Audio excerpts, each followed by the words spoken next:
3. Maria Chavez pulled over to let the ambulance pass her on the approach road to the King building. There weren't any lights flashing on the vehicle or any sirens, but it was moving at what Maria regarded as a dangerous speed as it loomed up in her rearview mirror. She wondered what the vehicle would do when it encountered the armoured gates of the building, but as she watched, the crash barriers rolled back, giving access to the parking lot. The ambulance flashed by, and Maria recognised Christian and Mulray behind the wide windscreen. She should have guessed. It was one of Biostock Acquisition's collection of colourful vehicles. They had everything from city taxis to a hearse. Maria followed the ambulance through the open gate and parked her Toyota in the company lot. Mulray and Christian were wheeling a stretcher trolley into the service entrance of the building, and they were gone by the time she locked her car and started walking through the freezing wind to the security booth. The wind was lashing snow between the towers of the remaining skyscrapers, the crystal flakes glittering in the security floodlights. As Maria stepped over half-frozen puddles, the wind changed direction and hit her from a new angle. It buffeted around the surrounding tall structures, finding a route, then moving like a fast car, blowing in off the dead water of the river, chilled by its passage and funnelled by the ranks of office buildings, gathering velocity as it swept through the gaps left by demolition and riot damage. Now it howled across the parking lot and over Maria. The guard, in his heated booth, kept her waiting for 5 minutes while he pretended he was checking her card. In fact, he was finishing off a session of MacPet on his computer screen. Maria could see the superhumanly healthy flesh tones of the imaginary woman reflecting off the lenses of his glasses. Maria didn't care. She wasn't really standing here in the cold wind. She was dancing. Dancing to The Clash in a hot basement, the walls crawling with sweat and condensation, floor vibrating under her, back in California. With that vibration always making her wonder if the earthquake was arriving.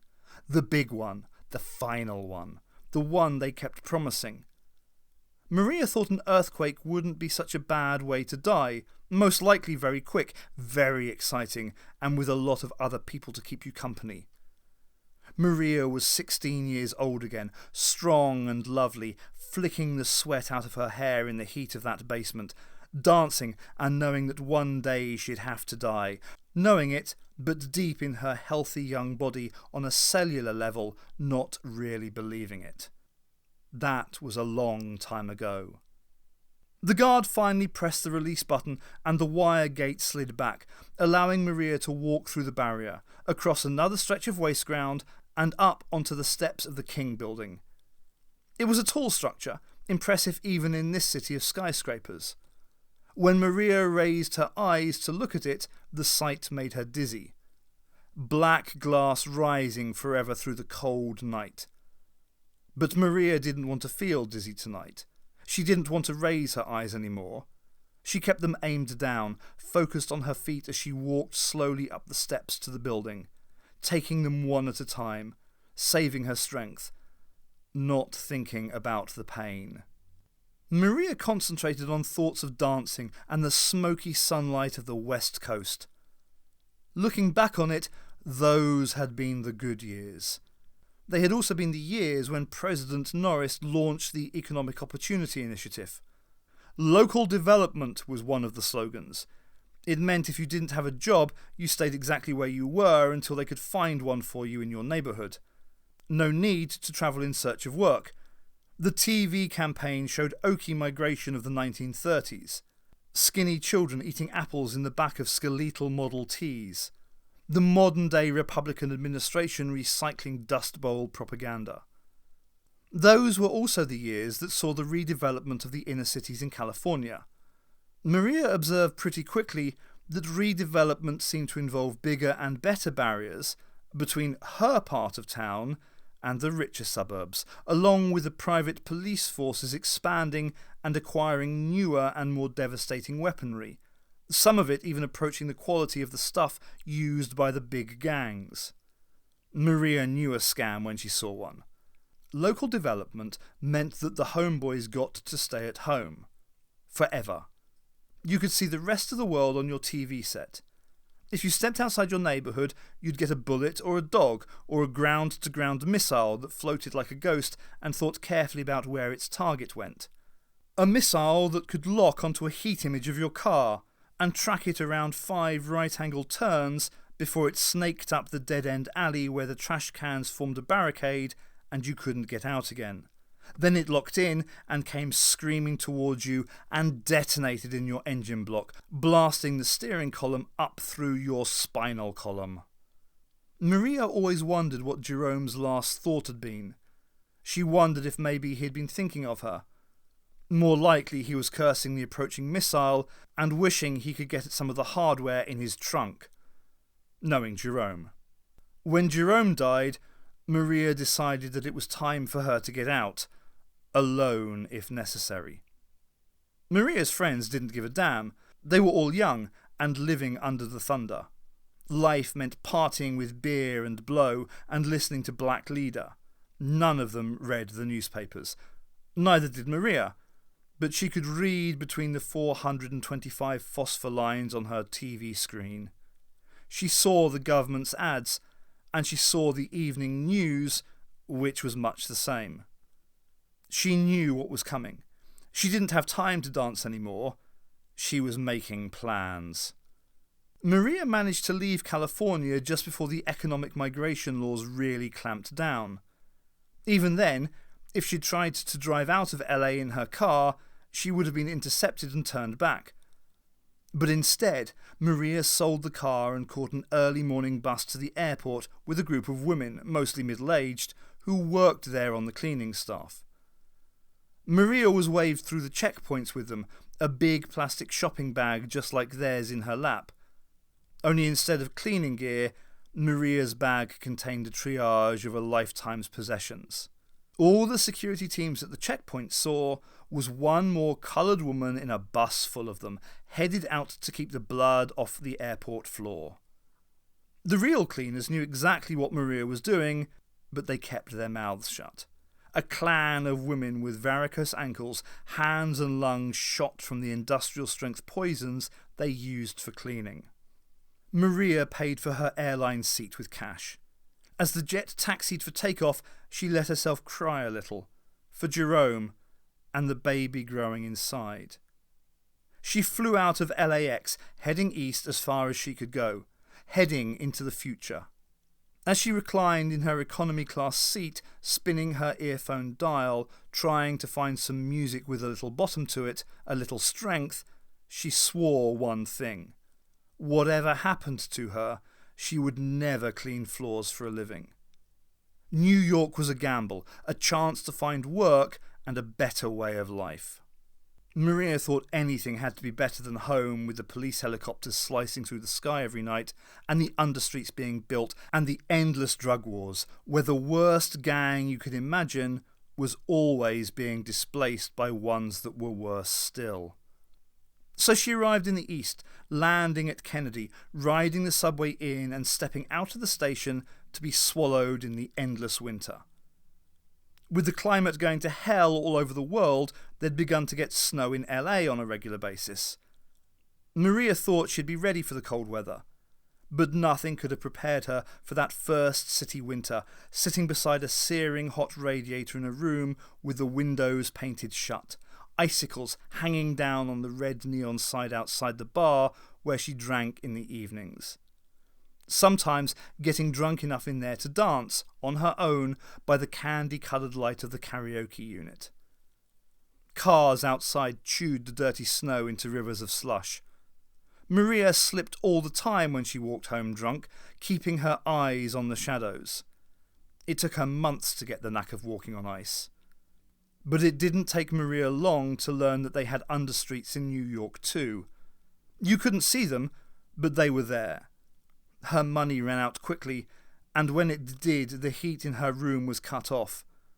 Maria, alone in her room at 3 a.m, New York winter time, dancing to keep warm. When a job finally came up, she grabbed it and held tight. She'd held on to it all these years. The door shut behind her, cutting off the wind howl. Maria wiped her feet with care on the corrugated rubber matting, then took off the plastic shoe protectors she wore. She knew what it was like having to clean up muddy footprints. On the far side of the lobby, above the elevators, an entire wall of black marble was devoted to the directory for the King building. Corporate names and logos, followed by floor numbers, glowing in whatever colours were deemed to convey quiet power and wealth this year. Most of the logos were holograms, but Maria knew a few of the cheaper ones were neon. Maria walked through the warm lobby of the building and put her ID card into the elevator control console.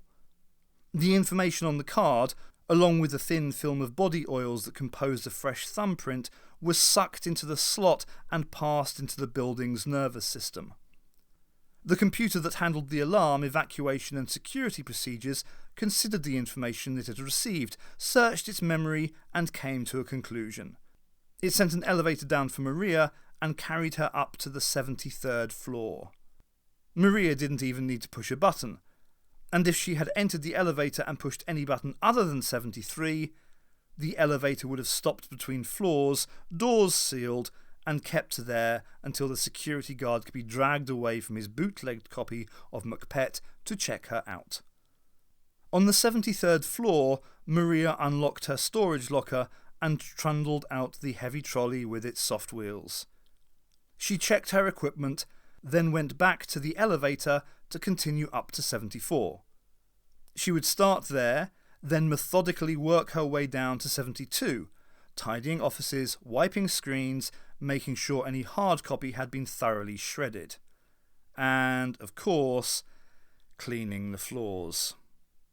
Maria pushed the trolley past the executive squash courts and the private gym and male and female saunas, the rubber wheels squealing as she manoeuvred it.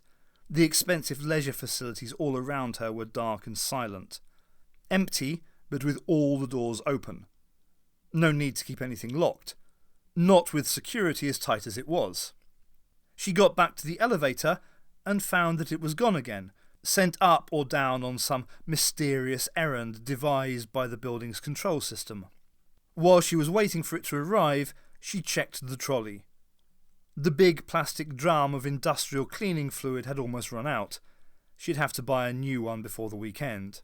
Sometimes, when she was working late, like tonight, Maria's mind would just switch off, trusting muscle memory for the work at hand. In her brain, other, more complex memories were operating. Flashes of being young and the way she had danced, basement shaking like an earthquake. She still had nostalgic dreams of dying that way, quickly and violently in the sunshine. Outside. Not like this, in a metal honeycomb in a cold city. In darkness with the cancer eating away, doing its own cleaning routine in a further darkness inside her. The paramedic who had diagnosed her had also given Maria some basic counselling. He'd suggested that she try to visualise the cancer, give it an image, like a crab or a shark. Maria said she visualised it as a drain, which she poured money down. The pain was bad tonight, but manageable, thanks to the chemicals. The chemicals were expensive, but there was no choice. You had to keep working for the money. If a portion of the money went straight into pain relief, that's just the way it was. It was a trade-off. Life was full of trade-offs. Like the way Jerome made her feel when he was alive, and the way he'd made her feel when she heard he was dead. Or like poisoning her body with decades spent bent over cleaning fluids, triggering the cancer and dying before her time, in pain. But with enough money to get her son out of this city. You could still get people out to Canada if you could guarantee support finance for their first 3 years. Maria almost had enough money put away, and if she died, the insurance policy would pay off the balance. Maria wasn't scared of dying. She wasn't scared, but she didn't like to think about it much. Looking ahead into the darkness. If she did think about it, she visualised snow whipping around big buildings, a lot of empty space in between, and cold air. Forever. She preferred to look back and remember the dancing. Now, as she bent down and loaded the floor polishers, checking their EPROMs and switching them on, she could lose herself in those memories. The simple mechanical routines of her job didn't break her reverie. What broke it was the cat. A small grey cat, its close short fur almost silver in the glow of the lights on her cleaning trolley. At first, she thought it was one of the laboratory animals that had escaped from 51. Then she remembered that the Butler Institute hadn't had any laboratory animals for years now. They didn't need them. The cat turned to look at her as it walked through the doorway into one of the stock acquisition offices. The cat's eyes were flakes of strange flat shine, gleaming blue, then green, then yellow, as the angle of its head changed, looking at her in the darkness. They looked more like the status lights of an unusual machine than the eyes of any living creature. The cat disappeared around the doorway with a flick of its tail. Maria followed. The cat was nowhere to be seen, but even if it had been sitting at her feet, Maria wouldn't have noticed it. She was looking at the man. He was a small man, busy at the computer. He didn't seem at all surprised to see her. "Excuse me, do you have clearance for this area?" The little man looked up. "I've got clearance," he said, "but only because I've hacked into your security system. I'm an intruder." He winked at her and went back to his typing for a moment before stopping again. His head turned suddenly to the left, moving stiffly like a bird's. He was staring intently at something on the desk surface. It was as if he had just spotted it at the edge of his vision. He swung around on his chair to face the desk and picked up something that was lying on it among the pens and papers. A large envelope. "What's this? Company envelope? I thought there would be a B and an I on it." "You can't print it on there." The envelope was completely black. "You can't address it to anyone, either." Maria kept her eyes on the man as she casually moved away from the computer where he was sitting. "It's for keeping documents in. It's got to be black to stop visual penetration reading the documents inside." She moved a good distance away. She knew most of the people on these 3 floors by sight. The little man didn't belong here. "You know, satellites, that sort of thing," she said, thinking quickly. Could he be some kind of senior executive? Some kind of software genius from the Butler Institute in Cambridge or Eindhoven? He was weird enough. If the man had tried any kind of a story or snow job on her, she would have hit the alarm already. If he made a move towards her, she'd hit it. If he'd tried to run, she'd hit it. The small man looked at the envelope, smiling. "I like it," he said. "I think I'll keep it." He put the envelope into a pocket of his jacket, then turned back to the computer screen and started working away again. His concentration complete, not pretending that Maria wasn't there or anything, but just wearing this polite little frown and occasionally glancing up at her, as if to say, "Sorry, I'm so busy. Just wait a minute and then I'll be happy to talk to you." The cat was back now, circling her ankles, sniffing at them. Maria felt obscurely ashamed of those ankles, the old skin and the varicose veins. "You should have seen my legs when I was dancing," she thought. "I could punch the alarm," she said, "any time I want." "I don't doubt it," said the man. Now he looked up and smiled. "I wonder if you're going to, though." Maria couldn't stop herself liking that smile. It should have been easy. All she had to do was remember how Jerome used to smile the same way, full of mischief and hell-raising, smiling just before he did the sort of thing he enjoyed best, the sort of thing that eventually got him killed. "Why don't you sit down?" said the man. "I don't think so." "Sit down. You're in pain." Maria remained standing where she was. "What makes you think that?" "The way you hold yourself," said the man. "The way you move." "How long has it been bad?" "A long time, but it won't go on too much longer." "No," said the man. He knew what he was talking about. He even sounded a little sad, sorry for her. Maria took a clean tissue from her pocket. It was a soft piece of intricately folded tissue paper with a Japanese watermark. Despite every effort to make the King building a self-contained environment, the outside atmosphere got in. Car exhaust, ash and industrial dust leaking in through the window seals and air conditioning.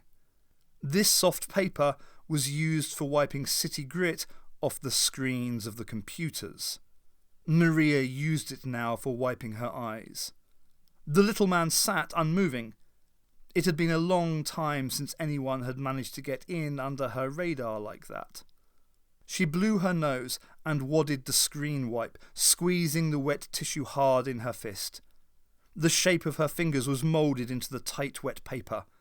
She threw it across the room, crashing it dead centre into a waste paper bucket full of corporate brochures. The sound made the cat jump. Maria felt the need to throw something else as well, preferably something with sharp edges and heavy, dead centre in the little man's smug face. Tears were the last thing she needed now. You built a wall between yourself and your emotions, and that was the only thing that kept you going. Without it, Maria knew she'd be one more weeping bag woman living in the shell of a 1989 Mazda, or a shaky, frail old woman in a terminal ward selling her blood to the young junkies and hookers in the adjacent beds. The little man was watching her, aware that something was up, sensitive to what was going on in her head. Jerome had been that way, knowing her moods like a dog that could sniff the weather, knowing when a storm was approaching. Maria kept the anger out of her voice when she spoke. "You said you were an intruder." "At the very least," said the man. "Then I'd better tell you about the security in this place. It's pretty tight. You can do whatever you like, but I'd advise you to just sit back and relax. If you make a run for it, they're happy to use what they call ultimate force. That's what the security is like around here, and I'm going to call them now." "You don't have to do that." The man was watching the screen again. "I think I do." The little man was impatient now, speaking as if to a child. "You do not have to call the security guards." He'd stood up and switched off the screen. Now he was putting on a hat. "You don't have to call them, because they're already on their way." Christian was in the elevator. Like Mulray, he was still armed from the night's work. They'd got the policeman secured in the medical section on 51, and by rights they should now be having a beer and taking it easy. It was Mulray's last week working in the biostock section. He'd been promoted, effective as of Monday, working in social acquisition with that bitch Stephanie. This was the standard promotion route in the Butler Institute. You started out doing the crap work in bio. If you survived that, and they liked you, the next step was social. Christian had found that bio could be a pain in the ass if you worked with the wrong people. He was going to miss Mulray. Christian had known people like him when he was in Mexico. They were always the best ones, the most fun to be with. Christian had spent 2 years in Mexico during the war with Air Force technical support. His job had mostly been sorting out any problems with the neural computers on the missiles. When the missiles weren't having nervous breakdowns, they were great. They had cameras fitted on the nose cones so that you could watch their flight, streaking over the villages and forests until they caught up with the columns of Mexican armour. Whenever the Mexes tried to set up a defensive position around a reservoir, the smart missiles would drop from the sky. It was only in black and white, but it was still great. Christian and the others liked to replay the missile transmissions on their VCR with a few beers in the evenings in the mess tent. The elevator was slowing up now. Mulray grinned at him and he grinned back. He liked the man's attitude. When the door whispered opened, Mulray was the first through. They moved down the corridor, watching for a moment. There was a faint screen light coming from the open doors of the offices, like light reflected off snow, and light from some other source too. As they got closer, they saw it was the cleaning woman's trolley with the fluorescent bars on the side. There was a fluid container on it, open. No sign of the cleaning woman. For the first time, Christian began to feel that the security alert might be something more than a hiccup in the building's control system. He could hear a sound now, coming from the door of an office just beyond the trolley. Christian was damned if he'd let Mulray go through first this time. But Mulray was already moving. Christian dodged ahead of him, jigging to the left as he went through the door, running low so as to present the minimum profile to hostile fire. He straightened up with his sidearm aimed in a two-handed grip, looking towards the source of the noise. Oh, for Christ's sake. Mulray was through the door now, holding his gun like Christian. Like Christian, he immediately began to lower it. Great, said Mulray. He glanced over at Christian, and together they walked across the office, putting away their sidearms. The cleaning woman, Maria, was staring up at them, frozen with surprise. She was sitting in front of the big screen of one of the Apollo workstations, her hand still poised in the air above the keyboard. She was in the middle of keying something in, looking guilty as hell. Christian wanted to see what was on the screen, but Mulray was blocking his view. Caught in the act, said Mulray. My God, said Maria, you scared me. You're going to have to be more careful than that, Maria. You were ringing bells all over the network. We got a security flash down on 51. Christian could see what Maria was doing on the screen now. She had the email slingshot open. She was typing a letter, ready for the system to shoot right across the continent. He knew what the destination was, because Maria already had the address menu set up. Who the hell lives in Los Angeles? Old boyfriend, said Maria. She was blushing fiercely as Christian began reading over her shoulder. Dear Jerome, I miss you more than ever these days in the cold out here. I especially miss you at night. I miss your arms around me and the weight of you on me. Doesn't sound like you get all that cold at night, said Mulray, thinking about that sort of thing. Woman of your age should be ashamed, said Christian. Do you have any idea what a phone call costs these days? The cleaning woman was squirming in her chair, looking from Mulray to Christian. I'm not doing any harm. I've done it before. She was trying to be apologetic, you could see, but it didn't come naturally. Well, don't do it again, and definitely don't do it on this node. I'm sorry, guys. Maria was staring down at her hands resting on the keyboard. Christian didn't think she sounded sorry. He thought she was keeping her eyes down so they wouldn't see her natural expression. A lot of anger and defiance. She must have been in trouble when she was young. He tried to avoid looking at those fingers of hers. The nails were really short, ending way back in the skin in the top of the finger. It didn't look like they'd been chewed or anything. More like they'd been melted. You're going to get fired when somebody finds out, he said. Unauthorized use of company resources. Come on, we'd better get back to the lab. Mulray's arm was on his shoulder. Christian turned away a little reluctantly. He was tired all of a sudden. It was like that when you got ready for action and nothing happened. He wondered if Mulray was free for a beer after work. They could go round to his place. Christian had some new videos from the Philippines, which you had to see to believe. When they'd gone, the little man came out and sat beside Maria. I didn't know about the alarm on that terminal, he said. Neither did I. Maria was typing on the keyboard. There it is. On the screen was an open folder containing a symbol which she'd recognised, although she'd never actually seen one before. A cartoon padlock with bulging Basil Wolverton eyes sticking out on stalks. A Norton smart lock. They must have put that on here last week. It was a security package, and a very expensive one. The little man was leaning close beside her, inspecting the screen. He was nodding. Stupid of me, he said. I could have avoided that. No, you couldn't. Anyone using this machine would have been detected. Not necessarily. The man clapped his hands and the cat came running out of the shadows and jumped. He caught the cat and held it to his chest. Not everyone, he said. The cat's face was pressed close to his, and as he turned to look at Maria, the cat turned too. 2 pairs of strange, cool eyes regarding her. The right person could get past it easily. Stupid cow, said Mulray in the elevator going back down. He jerked his camel hair off his shoulders and twisted the coat into a shapeless bundle, stuffed it tight under one arm. Careful you don't get creases in that. Mulray let the coat flop loose. His hands were shaking a little. He smoothed out the camel hair and folded it up again more carefully. There was a smell of sweat and aftershave in the elevator. Mulray wasn't looking at him, didn't want to look uncool. Christian knew the feeling, coming down from combat readiness without having anywhere to put all that energy. You needed an outlet. Then Christian remembered.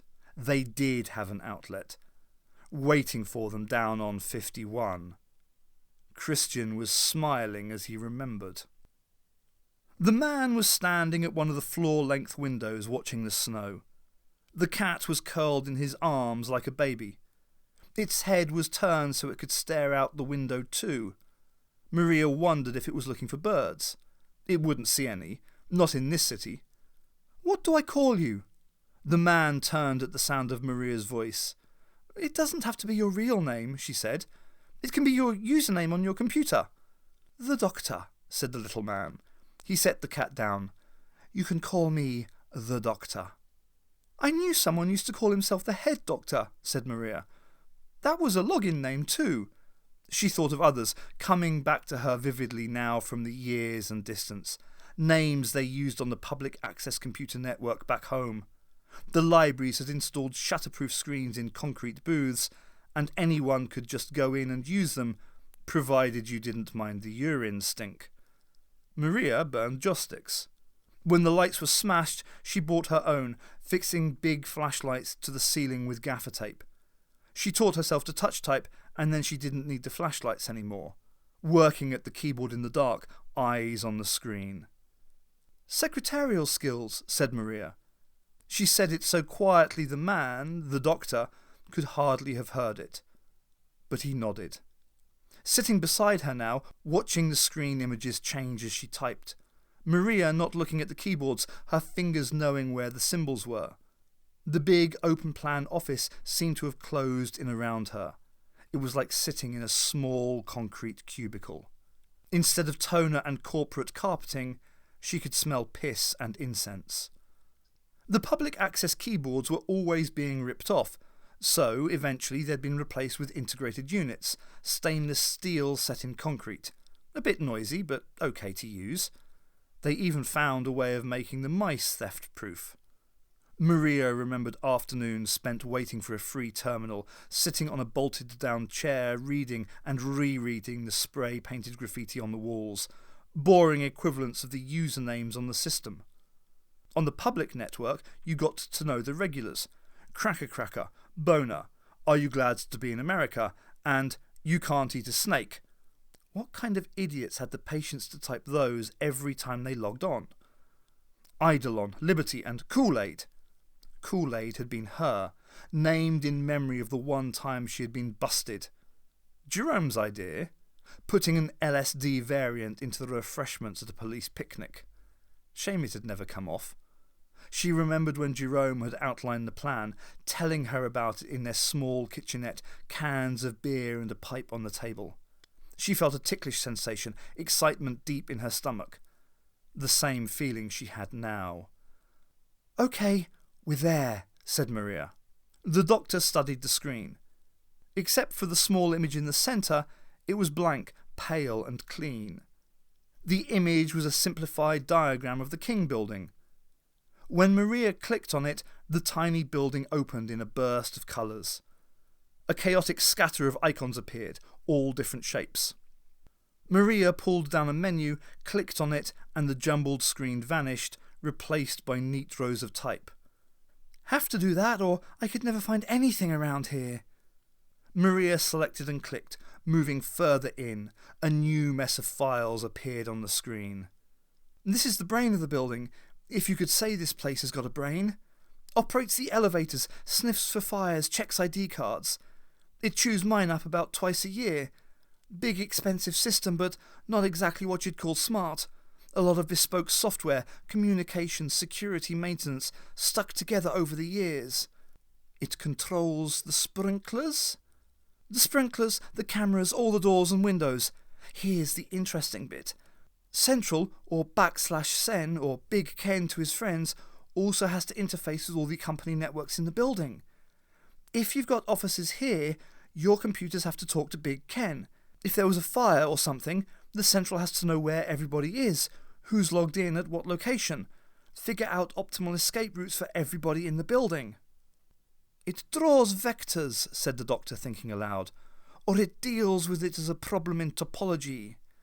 It probably uses voodoo, said Maria. This thing is so old it used to have a command line you typed on. Remember those? But you can access any data in the building through this route. Absolutely, and not only access, Big Ken has to be able to slot an evacuation message across their screens, so Central can preempt any process that's running on any computer in the building. The Doctor smiled. Took me years to learn my way around. I know it pretty good by now. Maria flexed her fingers over the keyboards. Central also controls a lot of the cleaning hardware, stuff I have to operate, maintains the schedules, reminds me when the air conditioning ducts needs doing, and helps me route the scrubbers. Don't want any of that Legionnaire virus floating around. The Doctor reached over her shoulder and punched some buttons on the keyboard. The office directory appeared on the screen, listing all the companies who leased space in the King building. From Amoco to Zenith, polychrome logos and badges flashed up beside some of the names. You could tell how well the company was weathering the corporate storm by the sophistication and expense of its computer graphics. How long have you worked in this building? The cat was beside the Doctor now, looking at the screen. Maria had noticed that before with cats. They were interested in whatever you were interested in. Forever, she said. That's a very long time. Always for the Butler Institute. No, anywhere in the building. I cleaned for other companies plenty of times. But who pays you? Always the Butler Institute? Yes. The Doctor was smiling again, that something was different this time. Does that suggest anything to you? He was looking directly at her now. The light of the screen was reflected in his eyes, like two tiny screens looking out at her, full of data she'd never be able to read. Tell me something. Why am I helping you? Perhaps because you know what the Butler Institute is, and perhaps you can see what it will become. Can you get at their current projects directory? That's highly classified stuff. Can you get at it? No problem. As she typed, Maria realised that she was making a noise, low and rhythmic. She was singing to herself. It took her a few moments to place the song. Something by The Clash. The security system had been improved since the last time Maria had hacked into the Butler Institute records. That had been at Christmas, to authorise a bonus for herself. Nothing too flashy, nothing that would get noticed. She'd earned it, cleaning up the wreckage after the office party. The workstation had a sprig of mistletoe fixed over its screen, and it had taken her about 15 minutes. This took her an hour and a half, and all she found was some personnel records, details of two cops called Mancuso and McIlveen. When the stuff flashed up on the screen, the Doctor smiled. Just confirming a theory, he said. He retreated through levels of memory, closing each window down as he went. It was like retreating through a series of Chinese boxes. Sometimes he pulled down menus and ran through random processes. Maria knew what he was doing. He was removing his traces, hiding his route from the auditing software, like brushing leaves over your footprints in a forest. When he was finished, he switched the computer down and picked up a pen and a pad of paper from the adjacent desk. Do you think anyone will mind if I borrow these? He said, smiling at Maria. They were alone in the corridor, except for the vacuum units, travelling over the carpeting and in and out of the offices. The Doctor was walking, moving very quickly, but Maria wasn't having any trouble keeping up with him. She hadn't felt like this in years. Is that it? She said. For now, said the Doctor. I've got what I came for. So what happens next? I have to travel to certain places and meet certain people. Are you coming back? I'm far from finished here, said the Doctor. He turned and looked back down the corridor. 2 tiny lights shone in the darkness, moving. The cat came trotting out of the shadows and joined them. The doctor looked at Maria. "Thank you for your help." He picked the cat up and turned away, moving down the corridor. Maria stood and watched him. When she opened her mouth, she intended only to speak the words, but they came out as a shout. "Take me with you!" The doctor stopped. He turned and looked at her. The cat wriggled out of his arms and dropped to the carpet. It walked off around the corner. "No," said the doctor. "Why not?" Maria moved down the corridor, closer to the doctor. "Because of 51, said the doctor. "What?" Maria's voice was shaking. She could hear it herself. "The 51st floor in this building. You know what goes on there." "No." "Yes, you've known for years and you've let it happen." The doctor turned away from her and walked around the corner after the cat. Maria didn't try to follow him. There was a blast of blue light, like a giant taking a photograph, a sound she couldn't describe, then a rush of air, an indoor wind gusting past her from behind, rushing around the corner, sucking dust from the carpet. Too long since that carpet was vacuumed, she thought numbly. After a moment, she made herself look around the corner. There was nothing there, of course. It was about 7 o'clock when Maria got home that morning. She found a space for her Toyota, pulled in and switched off the car. It wasn't until she tried to get out of the car that she realised something was wrong. She first noticed it in her hands as she reached for the door handle. Shaking. And it was as if noticing it made it worse. Now her hand shook uncontrollably. She pulled it in, tight to her body. Now her body began to shake too. The tremors began hitting her in waves, her legs as well. Maria looked out the window, wondering if it was an earthquake, but the storefronts and the passing cars remained steady. Anyway, this wasn't earthquake country. This was home, was it? Outside the car were palm trees and hot blue sky shining through a moving film of fumes. Maria could feel the warmth through the glass of the window. She moved her hand to the button to open the car window. She wanted to open the window and feel the summer heat rush in on her, breathe the sweet, hot, tarry air. Breathe. Maria took a breath and found she couldn't get any air at all. Her hand was twitching feebly on the car seat.